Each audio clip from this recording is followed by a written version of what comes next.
Gernika Lumoko merkatarien elkarteak udalarekin elkarlanean gabonetarako egitarau zabala antolatu du.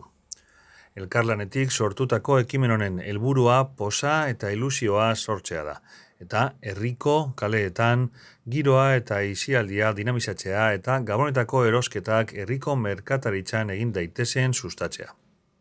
Jarduerak abenduaren 3tik urtarrilaren 6 bitartean egingo dira eta herriko zein eskualdeko bizilagunei eta bisitariei zuzenduta daude.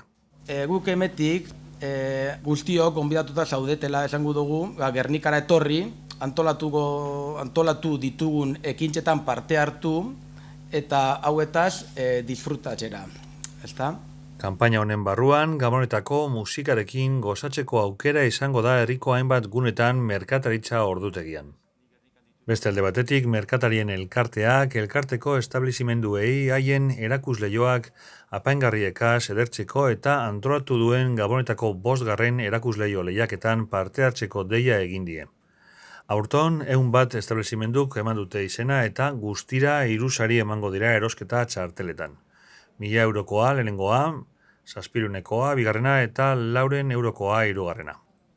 Gainera, kulturetxarekin elkarlanean umei zuzendutako marrazki lehiaketaren 10. edizioa antolatu da.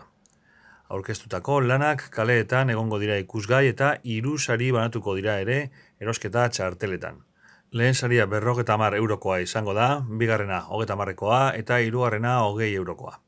Horrez gain, irabazleek kulturetxeak antolatutako aurrentzako ikuskizun baterako sarrerak ere jasoko dituzte.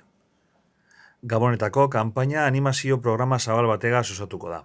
Gazteleku fanfarrea, Kaboadeni Afrikar perkusio kalejira, trikipoteoa arrapaladan taldearen musikarekin, Saiborren disko festa, umeentzako gabonetako parkea eta barraka eta gaztelu puzgarriak San Juan Ibarran. Elkarteko establizimenduetan kontsumitzen duten pertsonek deskontuek izango dituzte atrakzio horretan gainera. Honegaz geixoagaz, dano pase du txarto. 2008 urte gorra haukin gendun.